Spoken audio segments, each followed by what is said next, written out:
Hello everybody, James here. Now I'm going to try and make this video not too harsh because I know Jey Uso already has a lot of critics out there. But then, actually forget that, I am going to be harsh on Jey Uso because the thing I hated most about Survivor Series bore games, as I would say, and not that the show was that bad, it was just so treading water with no consequence. It was a 4 out of 10, 5 out of 10 show. But the thing that I hated more than anything else, apart from the fact that the War Games matches went longer than Martin Scorsese's The Irishman film, it was actually when the babyfaces had the advantage in the men's War Games match. And just before Brock Lesnar came out and they had all the heels down, let's say the advantage, it was 4-on-4 at that point, but all the babyfaces had all the heels down. There was like a minute and a half, 2 minutes left before Brock Lesnar turned up. And instead of making sure that all the heels stayed down so they weren't attacked, Jey Uso then looks into the camera. And I know it's all scripted and it's all planned out to, you know, the millisecond these days. Turns around to the camera and goes, that thing that I absolutely, at one point I had no opinion on, to like around like March, April time, to I now hate that more than anything else on WWE TV. And then they play the entrance music again, they do the yeeting, they bounce up and down in the middle of a War Games match. Now, aside from the fact, and I'll mention this again, it completely trivializes, not that the entire booking and the reason for the match happening doesn't trivialize War Games as well, but it completely trivializes what is meant to be a feud-ending stipulation of violence and, you know, hatred and that kind of thing, to basically a bunch of fan service created by corporate people in suits. And I hate it. It's the thing I hate more probably on WWE television more than anything else if we're talking about individual things. And man, did that one get to me. So the logic break here is too much for me, and I know what they're going for. They're going for the Royal Rumble 2000 bit, where all three members of Too Cool were in the ring, and then they all do the dance. But there is a big difference between three friends doing a dance with no bad guys around, and then Rikishi, who is Jey Uso's father, throws out his two partners because it's every man for himself, and then what this was. Now, WWE's version of War Games, especially this year for both matches, and that's its own problem that there's two War Games matches on a single show, because it means that we have to have two of the same stipulation. You're worn out after the first one, especially when that's the opening match as well. And once again, I've said this before, it is a stipulation that requires a match, not a match that requires a stipulation. That's the problem with so many of these annual events. Not the Royal Rumble, that's got a reason, but Elimination Chamber, Money in the Bank, War Games.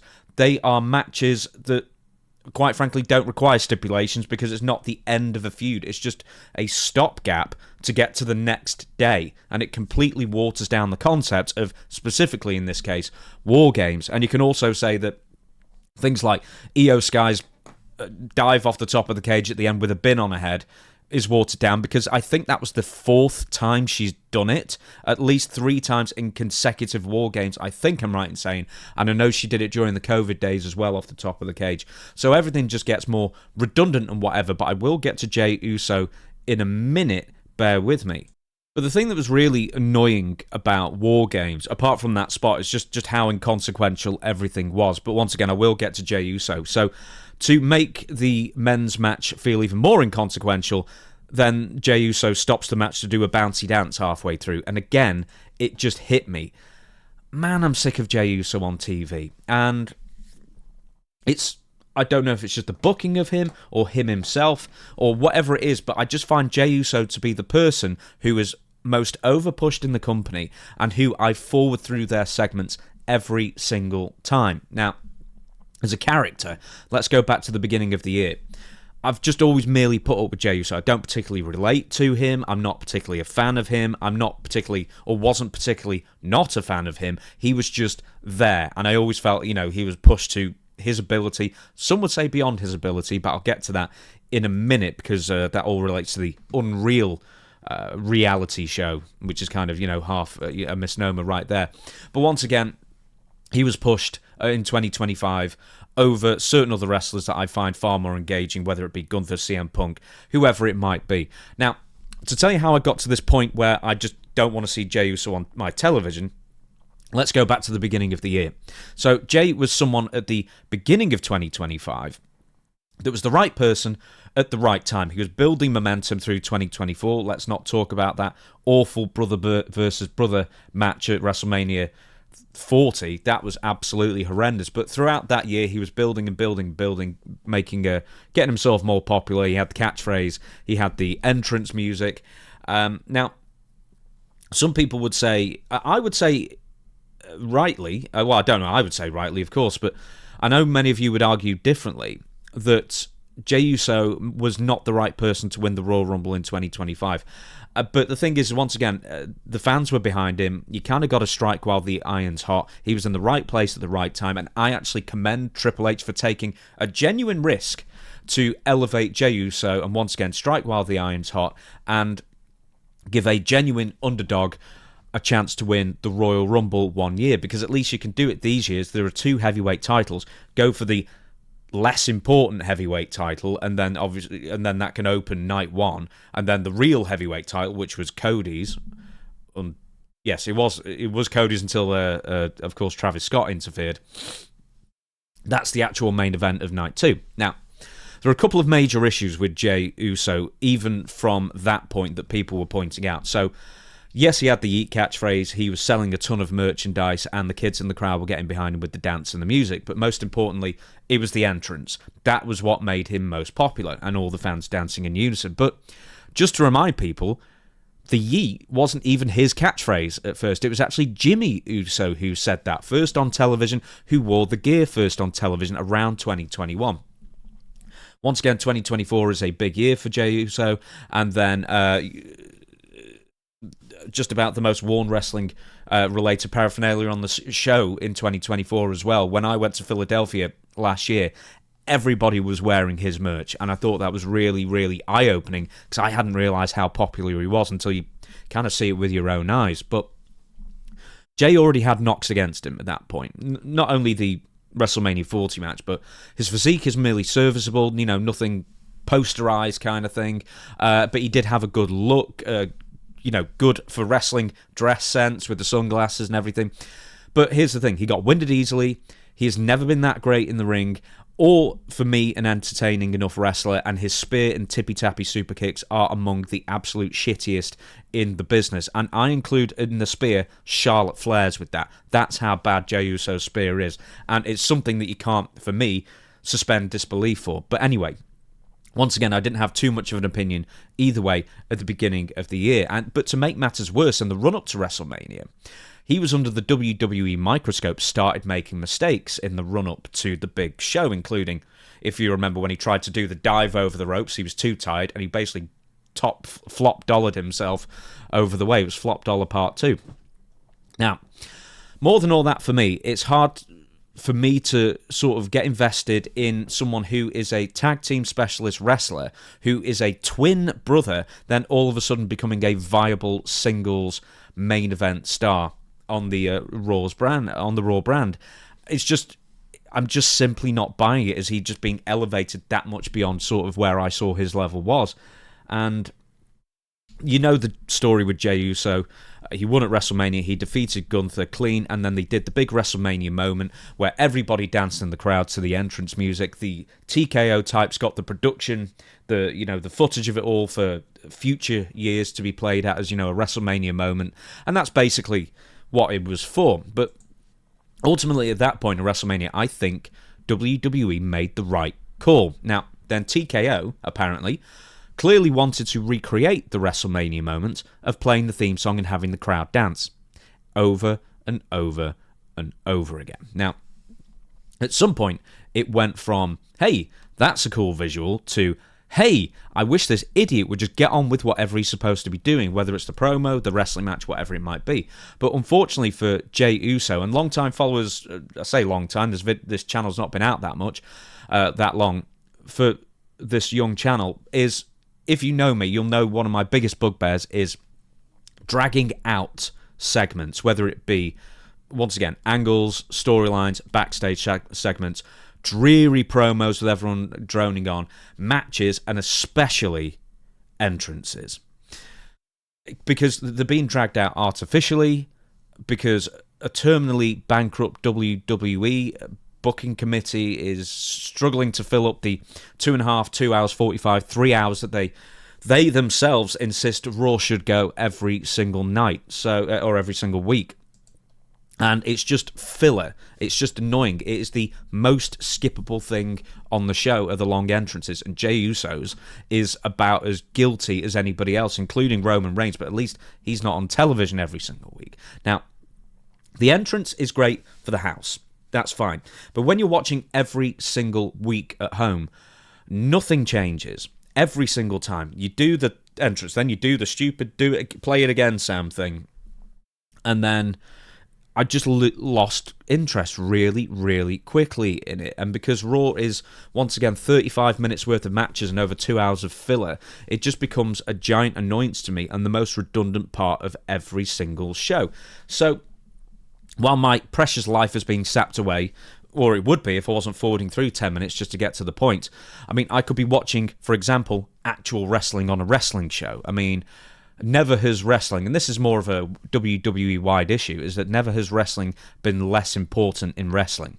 It's all about, and people will make this argument, that people actually pay their extortionate ticket prices for WWE for the entrances. Well, that might be so for some people, but I still say for the majority, they actually want action, and that is not what you get. Now, when Uso lost the title back to Gunther, it felt almost random, but I think the point was that it was Goldberg's retirement, and it was Gunther versus Goldberg, and they wanted it for the World Heavyweight Championship for whatever reason. I don't think it made it any more or less important. Now, I don't want to... I sort of just figured that at that point the Jey Uso experiment was over, because I still never saw him on the Gunther, Punk, Seth Rollins, etc. level. I don't really see him on the Bron Breakker level at this point either, because I always thought he was a very beatable champion, temporarily filling a position because people like the catchphrase, aka I thought he was overpushed for what he could bring to the table. Now, once again, he's an okay wrestler. He's an okay promo when he has motivation beyond the catchphrase. But once again, the spear's terrible, the super kicks are just way overdone, and they look really, really weak as well. I just don't ever, I've not really seen him for a long time, forever, as a main event star on the level of some of the people I mentioned, your Drew McIntyres, your Brock Lesnar's especially, your Cody Rhodes, etc. Now, before we get to that, let's go to Survivor Series, and that's when it's really hitting me. That damn am I sick of the Yeet dancing, especially when it's taking so much away from the match, where you just don't need any more reasons to take away from a War Games match with no massive... I mean, it was a decent match, but, you know, there was not tons of heat going into it, and there was no consequences at the end. Yes, the masked man turned up at the end, but that's by the by. Now, it's the epitome of WWE in 2025. Bland, pre-scripted, and I'm talking the Jey Uso bit there, bland pre-scripted catchphrases approved by committee just to be printed on t-shirts to churn out in their tens of thousands. No real punch to it, no real organic feel. Yes, I know all wrestling at all times, from the 2000s onwards especially, everything is micromanaged to death, but I mean, at some points in the older days, you could suspend disbelief, I guess, is just the easiest way of saying it. And now it's just hard. It just gets harder to do that every single year, and I really want to as well. Now, for most people, let's go to the WWE Raw. I don't know why I said for most people. I was thinking of something else. So let's go to Raw on Monday. Jey Uso has a little crash out after he loses clean to LA Knight in the Last Time Is Now tournament, and then he flips over the Prime hydration station, struggles picking up the stairs, which I found quite funny. It's weird because I actually saw a video of Ahmed Johnson picking up the stairs and launching them at where Goldust was like a second beforehand. I was like, damn, that's really scary. But the way Jey Uso did, it's like, you know, so it didn't quite have the impact of a Bret Hart style crash out like after he did after Montreal. But anyway, I was thinking about this. So normally I would say that's what I was going to get at. For most people, if their character is getting stale, then a heel turn or a babyface turn or whatever it might be is a decent way of going about things. Then I thought about this. If Jey Uso does turn heel, I'm still not interested in him wrestling anybody else either on the babyface side. It doesn't matter if he wrestles anybody on the heel side or the babyface side. I'm just not interested. And I blame, if nothing else, WWE for that, for overexposing Jey Uso to the point that he's there every single week doing the exact same thing, wrestling the exact same matches. And I just don't relate to him. And it was fine at the beginning of the year. But once again, we're now at the end of the year. And this also goes to another criticism of WWE, is that nothing ever changes. It's like the roster from 2023, practically, at the end of 2023, is the same as 2025. It's 2 years of almost the exact same content. And once again, Jey Uso epitomizes that major problem where every single week you have the exact same entrance with the exact same let's do it again. And it just eats up 10 minutes of my time, where Raw is, I mean, it's bad enough as it is, because Raw is not last week, because it did still go over 20 minutes, but every other week beforehand, it's been nearly half an hour or even beyond half an hour before an actual bell is rung and a wrestling match takes place. And once again, this is more of a thing about WWE's issues, but Jey Uso is the epitome of those issues. The overdone, overpushed, do the exact same thing every single week.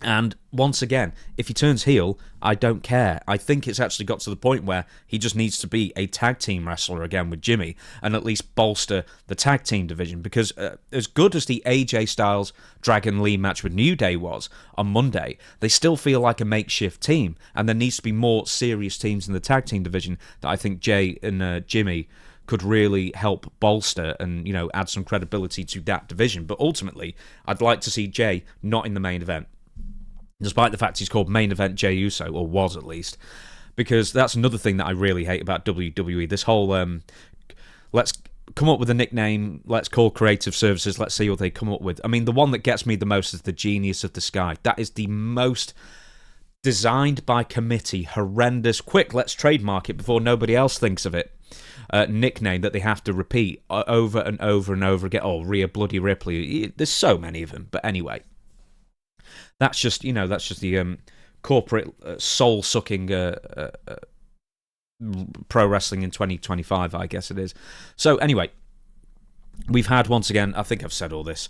Oh, I actually did say this on Dutch's show, apart from generally the shows are so stale and stagnant, is that there's so little turnover in talent. I think I mentioned that as well. So I'm just going back through my notes. I think that's pretty much it. But back to Raw. LA Knight at least caught the clean win.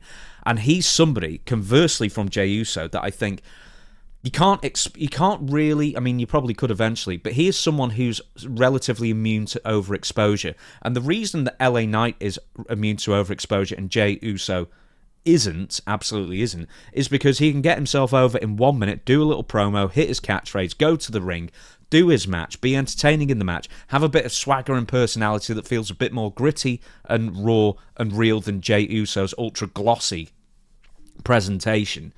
And I'm really happy that he got to the finals. I can't wait to see how he's beaten by Gunther on SmackDown on Friday, which I think where the finals are. But once again, like, there's Jey Uso on one side that I just think I'm sick of seeing you, and then there are people like LA Knight and, for example, Drew McIntyre that I think are relatively, because they are interesting enough and it feels like they throw enough of their own stuff in there and their own personality that it makes me gravitate towards them more. So less Jey Uso, more your LA Knights and Drew McIntyre. I think there's two of the few people in WWE that have not got stale yet, despite being on television every single week. So please let me know what you think in the comments of my opinions on Jey Uso. Do you think I'm not being harsh enough? Do you think I'm being too harsh? Am I pretty much on the money? Let me know why. Please like and subscribe. Thank you once again.